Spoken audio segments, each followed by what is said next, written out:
নমস্কার, আপনারা দেখছেন নিউজ নাও। আপনাদের সঙ্গে রয়েছি আমি সহেলি। সরাসরি চোখ রাখবো 9টার সংবাদে। এক ত্রিপুরা শ্রেষ্ঠ ত্রিপুরা নয়, বরং গ্রেটার ত্রিপুরা ল্যান্ড চাই। নতুন রাজ্য গঠনের দাবি নিয়ে আবারও সরব আইপিএফটি। লোকসভার আগেই শরিকের দাবিতে অস্বস্তিতে বিজেপি। গত বিধানসভায় ভরাডুবির পর রাজনীতির আঙিনায় বিশেষ নজরে আসেনি আইপিএফটি শিবির। প্রধান বিরোধী দল মথার গ্রেটার ত্রিপুরাল্যান্ডের দাবির কাছে ফিকে পড়ে গেছিল আইপিএফটি ত্রিপুরাল্যান্ডের দাবি। এবার আবার নতুন করে বিজেপির এক ত্রিপুরার স্বপ্নের বিপরীতে দাঁড়িয়ে গ্রেটার ত্রিপুরাল্যান্ডের দাবিতে সরব বিজেপিরই জোট শরিক আইপিএফটি। দিল্লিতে গিয়ে গণধর্নায়ও বসেন তারা। বিশেষ গুরুত্ব দেয়নি কেন্দ্রীয় সরকার। তবে নাছোড়বান্দা আইপিএফটি বুধবার তেলিয়ামুড়ার চাকমাঘাট থেকে ত্রিপুরাল্যান্ডের দাবি অব্যাহত রাখে।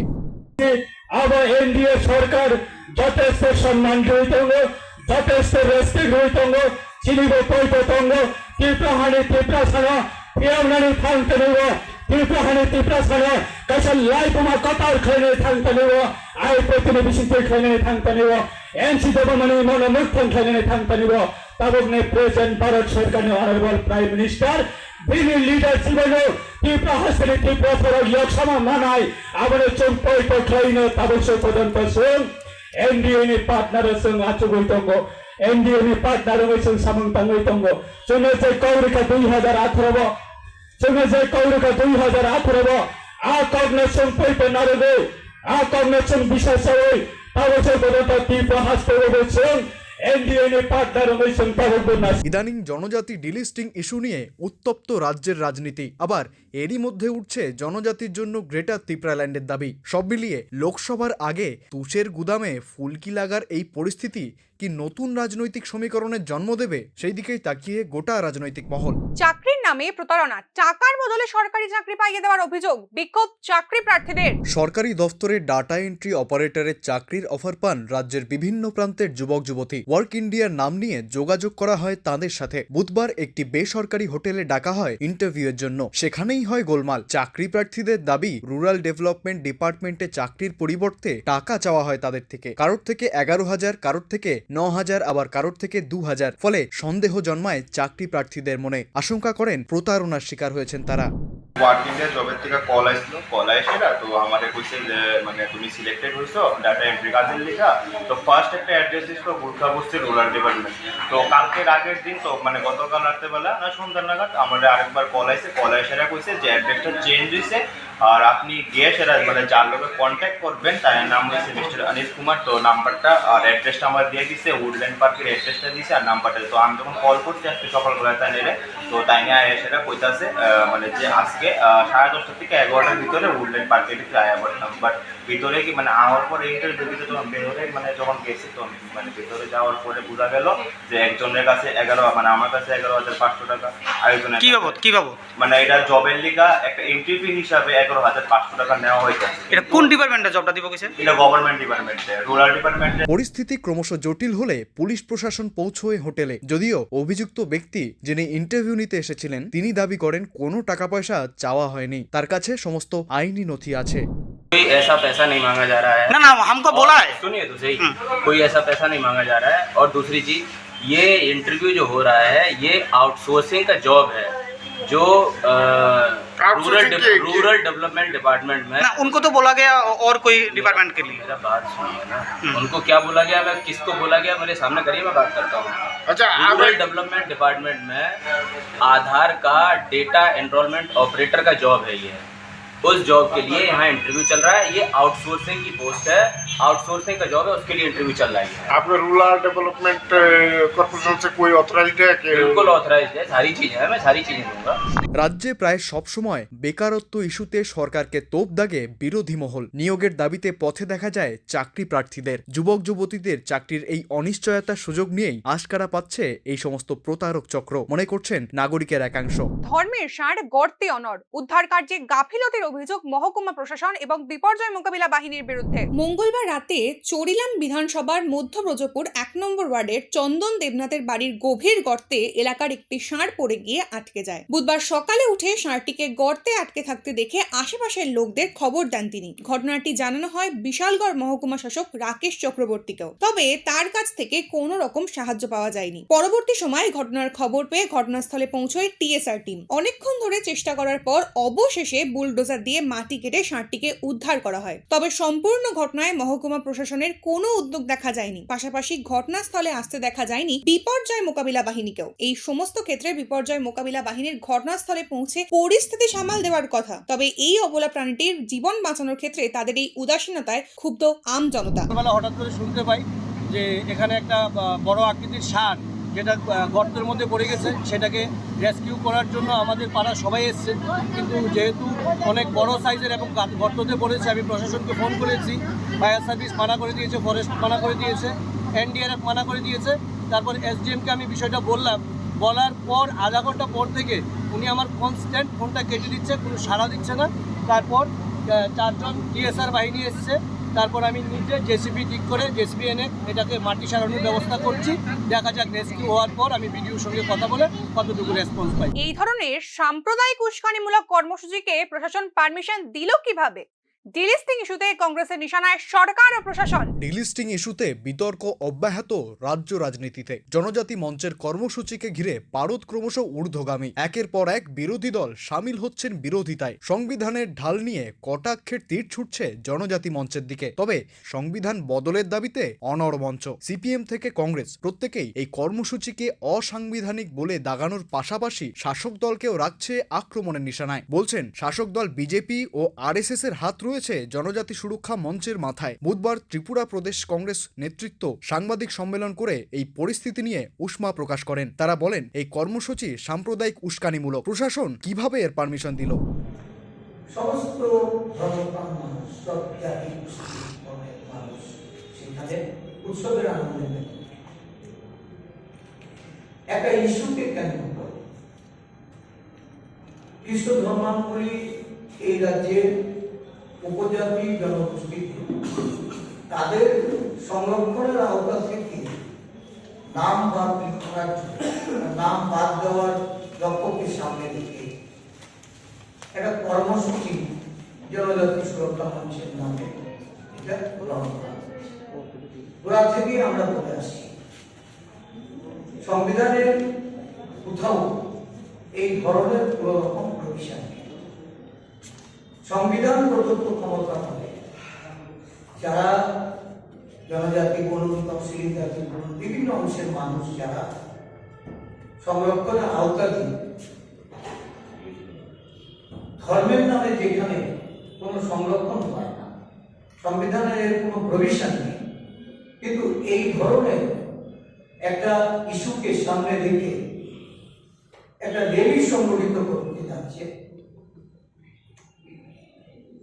কারণে এটা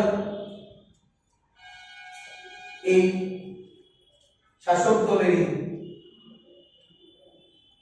অঞ্চলের যে এটা একটা মিটিং, প্রশাসন তাদেরকে সেখানে পারমিশন দিয়ে দিচ্ছে। এই ধরনের একটা সাম্প্রদায়িক উস্কানিমূলক কর্মসূচিকে কিভাবে পারমিশন দেওয়া হয়, যেখানে বিভিন্ন রাজনৈতিক দল, বিরোধী দলগুলি থেকে শুরু করে গণসংগঠনের পক্ষ থেকে এই ধরনের একটা র্যালি যাতে সংগঠিত হতে না পারে তার জন্য সরকারের নিকট আবেদন করা সত্ত্বেও পুলিশ প্রশাসনের পক্ষ থেকে এই র্যালিটার পারমিশন দিল। আমরা রাজ্যে এই ধরনের জাতি গোষ্ঠীর মধ্যে, সম্প্রদায়ের মধ্যে বিভেদকে যেন মদত না করা হয়, এই ধরনের বিভেদে যাতে প্রশাসন কোনোভাবে নীরব দর্শকের ভূমিকা পালন না করে বা একপেশে হয়ে কোনো ধরনের অনুমতি প্রদান না করে, আমরা সরকারের দৃষ্টি আকর্ষণ করে অবিলম্বে এটাকে বাতিল করার জন্য যেমন আবেদন রাখছি, সাথে সাথে সম্প্রীতি বজায় রাখার জন্য বিভিন্ন সংগঠনের পক্ষ থেকে এই কর্মসূচির মাধ্যমে যাতে বিভিন্ন জনজাতি গোষ্ঠী সম্প্রদায়ের মানুষের মধ্যে যেন ঐক্য ও সম্প্রীতি বজায় থাকে, তারা যেন এগুলি থেকে কোনোভাবে আতঙ্কিত না হন।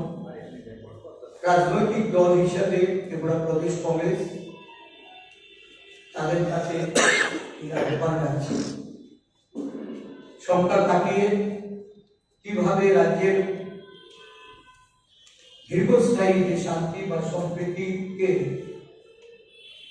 এটাকে বজায় রাখা যায়, তার লক্ষ্যে সরকারকে আগামী দিন এই ধরনের উস্কানিমূলক র্যালি, এই ধরনের উস্কানিমূলক কর্মকাণ্ড এগুলি বন্ধ করার জন্য, রাজ্যের ঐতিহ্যকে বজায় রাখার জন্য, সম্প্রীতিকে আরো শক্তিশালী করার জন্য কংগ্রেস দল সরকারের কাছে যেমন আবেদন আছে এবং পাশ করা। সংবিধানের ৩৪২ নম্বর ধারায় উল্লেখ আছে, ধর্মের ভিত্তিতে কাউকে জনজাতি হিসেবে গণ্য করা বা বাদ দেওয়া যাবে না। তবে এই নিয়ম উল্টে দেওয়ার উদ্দেশ্যে বদ্ধপরিকর জনজাতি সুরক্ষা মঞ্চ। বিরোধী দলগুলি মুখ খুললেও শাসক দল এ বিষয়ে একটিও কথা বলেনি। এই ভাঙনের ফলে লাভের গুড় আখেরে কোন পিঁপড়ে খাবে, সেটি এখন রাজ্য রাজনীতির বহুল চর্চিত বিষয়। ছাগলের গর্ভে মানব সন্তান, কুসংস্কারের অন্ধকার কাটছে না বৈজ্ঞানিক ব্যাখ্যার আলোতেও। মঙ্গলবার সন্ধ্যায় উত্তর গান্ধীগ্রাম পঞ্চায়েতের অন্তর্গত এমসি টিলা এলাকার জীবন সরকারের বাড়িতে একটি ছাগল ৩ সন্তানের জন্ম দেয়, যার মধ্যে একটি সন্তান মৃত অবস্থায় জন্ম নেয়। মৃত সন্তানটি খানিকটা ব্যতিক্রমী লক্ষণ নিয়ে জন্মানোর ফলে আপাত দৃষ্টিতে তাকে খানিকটা মানব সন্তানের মতো দেখাচ্ছিল। এর ফলে এলাকায় গুজব ছড়ায় যে ছাগলের গর্ভ থেকে মানব সন্তানের জন্ম হয়েছে। হইচই পড়ে যায় আশেপাশের এলাকাতেও। খবর পেয়ে ঘটনাস্থলে আসেন রাজ্য পশুপালন দফতরের ভারপ্রাপ্ত চিকিৎসক সোলাঙ্কি সরকার। প্রাথমিক পরীক্ষা নিরীক্ষার পর তিনি জানান যে মৃত ছাগল সন্তানটির বিভিন্ন অঙ্গ প্রত্যঙ্গের বিকাশের ঘাটতি ছিল, মূলত জন্মগত ব্যতিক্রম সমূহ বা অপুষ্টির কারণেই এরকমটা হয়েছে। এদিন তিনি ছাগলের পেটে মানব সন্তান জন্মানোর গুজবটিকে মিথ্যা প্রমাণ করার জন্য যাবতীয় যুক্তি প্রমাণ দেন। তবে একবিংশ শতকে দাঁড়িয়েও এই ধরনের কুসংস্কারগুলি মানুষের মধ্যে পর্যাপ্ত শিক্ষার অভাব চোখে আঙুল দিয়ে প্রমাণ করে দিচ্ছে। এটা কনজেনাইটাল অ্যাবনরমালিটি হয়েছে, তো এটার মধ্যে অ্যাকচুয়ালি 2টা কারণে হইতে পারে। এক হচ্ছে হেরিডিটারি কারণে হইতে পারে, যদি এটার এই যে মাদার ছাগলটা আছে এটার মা বাবারও হইতে মানে মাটারও এমন হইতে পারে। আরেকটা হচ্ছে মেবি নিউট্রিশনের অভাবে হইতে পারে। কনজেনিটাল অ্যাবনরমালিটির অনেকটি কারণ থাকে, এখন তো এক্সাক্ট কারণটা কোন যেত না, কিন্তু এটা মনে আছে যে কনজেনিটালি পুরাটার মধ্যে জল জমা গেছে। আপনারা যে বিষয়টা দেখলেন, কি কি ঘাটতি রয়েছে এই ছানাটার মধ্যে? কি কি ঘাটতি বলতে এটার মধ্যে রুমেন কিছু ডেভেলপ হয়েছে না, শুধু লিভার আছে, ইন্টেস্টাইন আছে, আর হার্টটা আছে। হার্টটাও অনেকটা ছোট, স্মলার দেন নর্মাল। তো এটাই আর কি। তার মানে ইতিমধ্যে যে একটা গুজব এলাকায় ছড়িয়েছে যে ছাগল মানুষের বাচ্চা দিয়েছে, এটা সম্পূর্ণ ভুল। হ্যাঁ, এটা সম্পূর্ণ ভুল। অ্যাকচুয়ালি এটি অনেক রেয়ার কেস, এটি সবসময় হয় না। তো একটা এলাকায় দেখা যায় যে খুব কমই, মানে মনে করেন 1000টার মধ্যে একটা ছাগলের এরকম হয় কনজেনিটাল অ্যাবনরমালিটি। এরকম এমন হয় না যে কনজেনিটাল অ্যাবনরমালিটি হয় না, হয়। অনেক সময় 4টার জায়গায় 5টা পা থাকে, মাথা 2টা থাকে, নাক 2টা থাকে, চোখ 3টা থাকে, এরকমও হয়। কিন্তু এরকম কেস খুব কমই দেখা যায়, আজকে দেখা গেছে, এই কারণ আর কি। বাঙালির কাছে শীতকাল মানেই পিঠে পুলি পায়েস। ভোরবেলা খেজুরের রস পেড়ে খাওয়া বাঙালি ঐতিহ্যের এক সুন্দর অংশ। তবে সুযোগের সাথে বদলেছে অভ্যেস। বর্তমানে ব্যস্ত জীবনযাপনে হারিয়েছে বাঙালির ঐতিহ্যের বহু অংশ। প্যাকেটজাত খাবারের চাহিদা বাড়ার সঙ্গে সঙ্গে কমেছে ঘরে ঘরে পিঠে পায়েস বানানোর রীতি। শীতের মরশুম শুরু হয়ে গেলেও মন ভালো নেই গাছিয়াদের। রাজ্যে শীতের আমেজ শুরু হওয়ার সঙ্গে সঙ্গেই সোনামুড়া মহকুমার কাঁঠালিয়া সহ বিস্তীর্ণ এলাকায় খেজুর গাছ কাটা শুরু হয়েছে। তবে গাছিয়াদের মন ভালো না থাকার কারণ হিসেবে উঠে আসছে খেজুরের রসের চাহিদা হ্রাস। সোনামুড়া মহকুমার সীমান্তবর্তী অঞ্চলে এখনো বেশ কিছু খেজুর গাছ দেখা যায়। পৌষ সংক্রান্তির সময় গুড়ের চাহিদাও আগের মতো নেই। কাঁঠালিয়া ব্লকের পশ্চিম পাড়া সীমান্ত এলাকা থেকে 10-12টি গাছ কেটে রস সংগ্রহ করে বিক্রি করেন গাছিয়াল নিরঞ্জন সরকার। পেশায় কৃষক নিরঞ্জন সরকার গত 20 বছর ধরে এই কাজ করছেন। তার মতে বর্তমানে খেজুরের রসের ব্যবসায় খাজনার তুলনায় বাজনা বেশি হয়ে গেছে। 50 টাকার মাটির হাঁড়ি, 800 টাকার দা, গাছ কাটার পুরো প্রক্রিয়াটিও যথেষ্ট কষ্টসাধ্য। ধরে 20 বছর যাবত আমি খেজুর গাছ তুলি। এইবার বর্ষা কারণে আমাদের খেজুর গাছ কাটা সমস্যা হয়ে দাঁড়াইছে।